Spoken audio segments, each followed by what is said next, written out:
I'm Amanda. I'm a printmaker from Edmonton, and I work at Snap Gallery and Printshop, and I'm going to show you a couple different ways to get set up to do printmaking at home while we're all trying to readjust to being creative in our own homes. So right now I'm in our office slash studio slash game room slash my husband's office slash my dog's bedroom.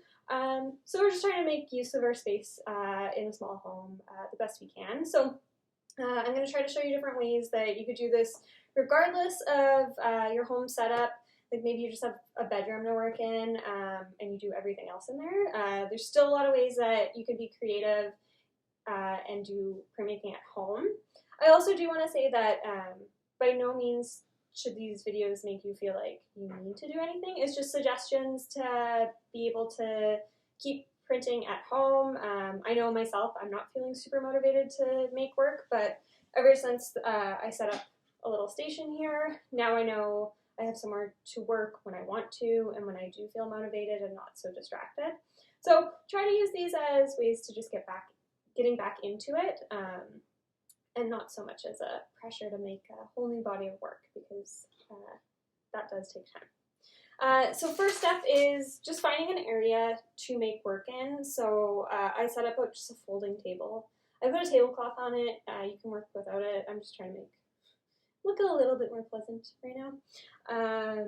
And then you're going to need some newsprint. You might not have a roll of newsprint or a pad. That's fine. I got some flyers in the mail the other day, which I absolutely hate.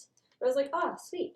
I can use these for printing surfaces or wiping paper. And then also, I don't know if anyone else got this, but your phone book paper. I got one in the mail recently, so rip that up and use that as your surface or for wiping plates, clean up. It's great. Reuse all this stuff because it's just like a waste of paper, essentially.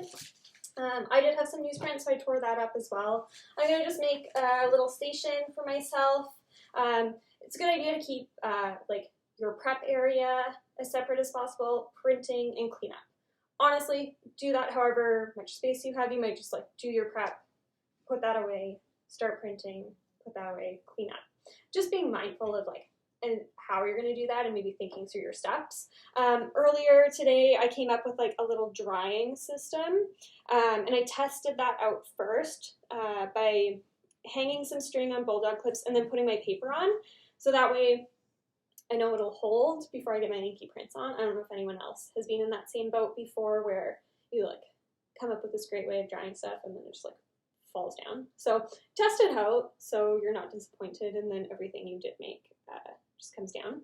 Another really easy way is just like using hangers. So take some clothes off hangers, use some clips, string, whatever you got.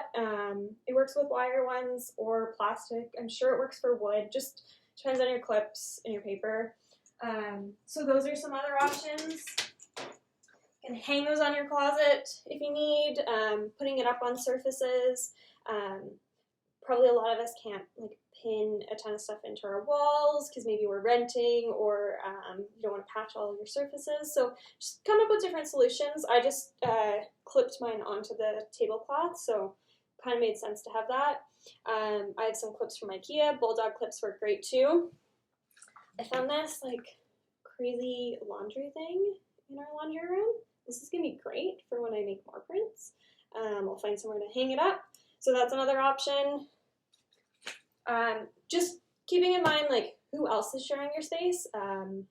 Partners, kids, dogs, cats, animals especially are going to want to get into everything you're making. So just try to maybe foresee those problems before they come up and then coming up with some solutions.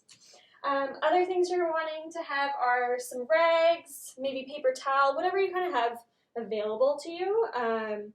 Rags are great, old sheets, towels, that kind of thing. Something that you can wash and reuse depending on what inks or materials you're using. And then just having hopefully some gloves. If not, just like be careful how you're printing. You can use barrier cream. Vaseline would probably work too. Or just washing your hands more. We're all doing that anyways, so just trying to keep it clean so you're not getting ink all over your skin as well. And then you might want some surfaces to work on.